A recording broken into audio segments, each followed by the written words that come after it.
Bismillahirrahmanirrahim. Değerli basın mensupları, öncelikle davetimize icabet ettiğiniz için hepinize ayrı ayrı teşekkür ediyorum. Malumlarınız olduğu üzere memleketin genelinde bir seçim havası var. Seçime 30 günden az bir zaman kaldı. 31 Mart günü sandıklar önümüze gelecek. 4 ayrı pusula ile önümüzdeki 5 yıl mahallemizi temsil edecek muhtarlarımızı, belediye meclis üyelerimizi, il genel meclis üyelerimizi ve belediye başkanlarımızı seçeceğiz. Normal şartlarda önceki yıllarda seçim dönemlerinde seçime aylar kala yoğun bir şekilde ülke gündemi sadece seçim idi. Aslında şu anda da ülke gündemi belki bir numaralı gündemi seçim ama 7 Ekim'den bu yana malumlarınız olduğu üzere Gazze'de çok ciddi bir zulüm yaşanıyor, bir soykırım yaşanıyor. Ve maalesef aradan geçen 5 aya rağmen ayağa kalkanlar, buna itiraz edenler, bir şeyler yapmaya çalışanlar bu zulmü durduramadı. Uluslararası hukuk devreye girdi. Uluslararası Adalet Divanı'nda soykırım suçlamasıyla Siyonist işgalciler hakkında dava açıldı. Fakat bu da durduramadı onları. Birleşmiş Milletler Güvenlik Konseyi'nin yapısı itibariyle oradan acil insani ateşkes kararı bile çıkarılamıyor. Amerika tek başına bütün karar tasarılarını veto ediyor. Bu nedenle biz aslında bir yani böyle coşkulu, belki müzikli bir seçim kampanyası yapamadık.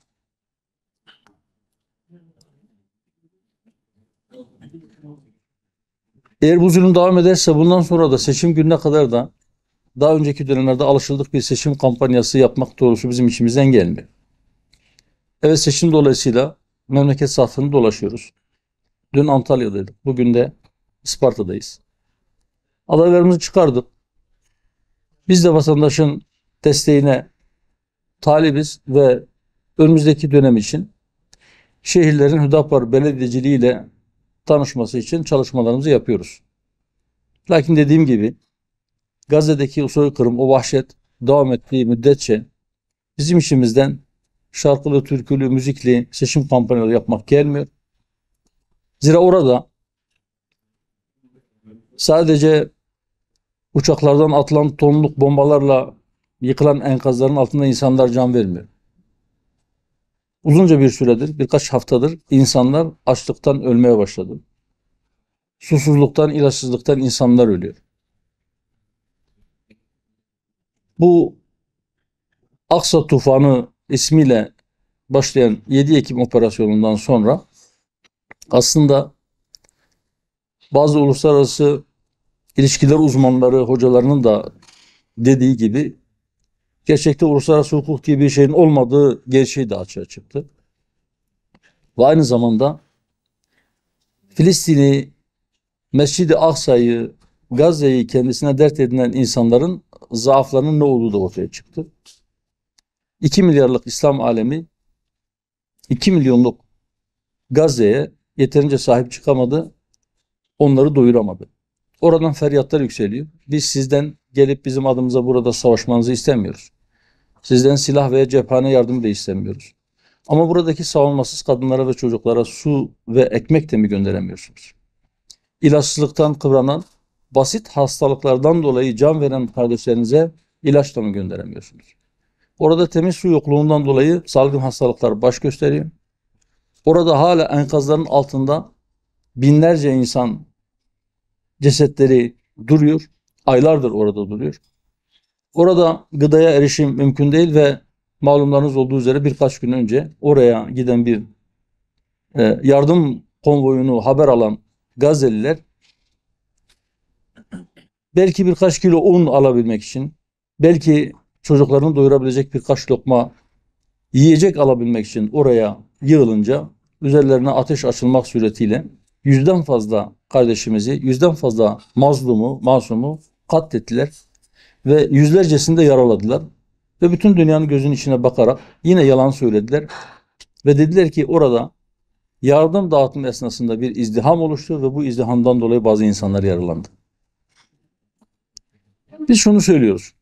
Diyoruz ki oradaki zulmün durması için kim bugüne kadar ne yapmışsa biz hepsini değerli görürüz. Gayemiz kimseyi zor durumda bırakmak ya da kimsenin niyetini sorgulamak değildir. Ama şunun da bilinmesi gerektiğini söylüyoruz. Kendimizi de dahil ederek diyoruz ki bugüne kadar oradaki zulmün durması için harekete geçen, bir şeyler yapmaya çalışan kim varsa bütün bu yaptıklarının yetersiz olduğunu görüyoruz ve daha fazla bir şeyler yapılması gerektiğini söylüyoruz. Israrla ve tekrarla biz bunu söylemeye devam edeceğiz. Eğer yapılanlar yeterli olsaydı bu zulüm durmuş olurdu. Yapılanlar yetersiz ki halen devam ediyor. Öyleyse herkes bugüne kadar yaptıklarımın üzerine ne ilave edebilirim, daha fazla ne yapabilirim düşünmeli ve belki de bu konuda ortak akıl ile bu zulmü durdurmanın yeni yollarını aramalıyız. Bizim kanaatimize göre oradaki Siyonistlerin, oradaki işgalcilerin bu kadar pervasız, bu kadar vahşi, bu kadar umursamaz bir şekilde dünyanın gözünün içine baka baka kameraların önünde canlı yayında bu zulümleri yapabilmelerinin asıl sebebi ellerinde bulundurdukları teknolojik ya da ekonomik güç değildir. Süper güçleri arkalarına almaları da değildir. Asıl sebep bizlerin, yani İslam dünyasının ya da gayrimüslim de olsa insanlıktan yana, adaletten yana tavır koyan insanların yeterince bir araya gelememeleri, bir birlik oluşturamamaları, güçlerini bir şekilde toplayamamaları. Bizim bu dağınıklığımız, bizim saçma sapan, ufak tefek sebeplerle enerjimizi ve mesaimizi birbirimizin aleyhine kullanmamız sebebiyle bütün dünyada bir zulüm almış başını gidiyor ve eğer bu zulmü durduramazsak bu zulüm Filistin'e sınırlı kalmayacak. Yavaş yavaş genişleyerek belki Allah korusun bizi de içine alacak bir ateş gibi etrafı kasıp kavuracak. Öyleyse bütün insanda, insanlıktan istifa etmemiş herkese çağrımızdır. Bu zulmü bir an önce durdurun. Hiçbir şey yapamıyorsanız oradaki kardeşlerinizin acil ihtiyacı olan gıdayı, suyu, ilacı, yakıtı, enerjiyi onlara göndermenin bir yolunu bulunuz. Bunun için Siyonistlerin olmayan insafından bir şey beklemeyiniz. Onlardan izin alma gibi bir zillete de düşmeyiniz. Kardeşlerimizin ihtiyacı olan şeyleri karadan, denizden, havadan her ne suretle olursa olsun ve ne pahasına olursa olsun mutlaka ulaştırmalıyız. Ulaştırmazsak dediğim gibi bu ateş yarın hepimizi içine alacak kadar genişleyebilir. Seçimle ilgili de şu kadarını söyleyeyim. Biz 2012 yılında partimizi kurduk. 2014 yılında yapılan ilk genel seçimlerde sınırlı sayıda birkaç ilde adaylarımızı gösterdik. Daha sonra 2015 seçimlerinde, milletvekili genel seçimlerinde yine belli bazı yerlerde aday göstermek suretiyle seçimlere kısmen katılabildik. Ama 2018 seçimlerinde yapılan milletvekili genel seçimlerinde bütün Türkiye'de 81 vilayette kendi adaylarımızla seçimlere katıldık. Malumlarınız olduğu üzere 2023 seçimlerinde de Cumhur İttifakı çatısı altında yine milletvekili seçimlerine katıldık. Ve ilk defa parlamentoda temsil imkanı elde ettik. 2024 31 Mart'ında yapılacak olan yerel seçimlerde de ilk defa yurt satında yani 81 vilayetin tamamında kendi adaylarımızla, kendi parti logomuzla seçimlere katılacağız. Isparta'da da ilk defa seçime giriyoruz. Isparta'da hem İl Genel Meclisi adaylarımız bütün ilçelerimizde, merkezde ve ilçelerimizde yine belediye başkan adaylarımız var. Bu yarışta biz de varız. Ve inşallah biz diyoruz ki bizim meselelere yaklaşımımız insanı merkeze alan ve adaleti önceleyen, adaleti gerçekleştirmeyi birinci öncelikli hedefi olarak ilerlenen bir siyasi anlayışla memleketimize hizmet etmeye çalışıyoruz. Bu manada seçim satılma haline girdikten sonra bazı siyasi partilerin, bazı şahsiyetlerin, bazı kişilerin kullanmış oldukları dille ilgili de şu çağrıda bulunuyoruz. Diyoruz ki önümüzde bir seçim var. Biz seçime gidiyoruz, savaşa değil. Diğer bütün siyasi partiler bizim siyasi rakiplerimizdir. Hiçbirisi bizim düşmanımız değil. Siyasi partiler birbirinin düşmanı değildir. Öyleyse kurulacak olan dile de herkes dikkat etsin. Milleti, vatandaşı birbirine karşı kışkırtıcı üsluptan herkes imtina etsin. kendi tabanını konsolide edebilmek için, oylarını 3-5 artırabilmek için vatandaşı birbirine karşı kışkırtan ya da bir kısmını diğer bir kısmının düşmanıymış gibi gösterenler memlekete iyilik yapıyorlar. Vatandaşlara da çağrımız şudur: bu provokasyonlara gelmeyin. Seçimler bittikten sonra sizler birbirinizin komşusu, birbirinizin akrabası, birbirinizin iş arkadaşı, aynı iş yerinde çalışan kişiler olmaya devam edeceksiniz.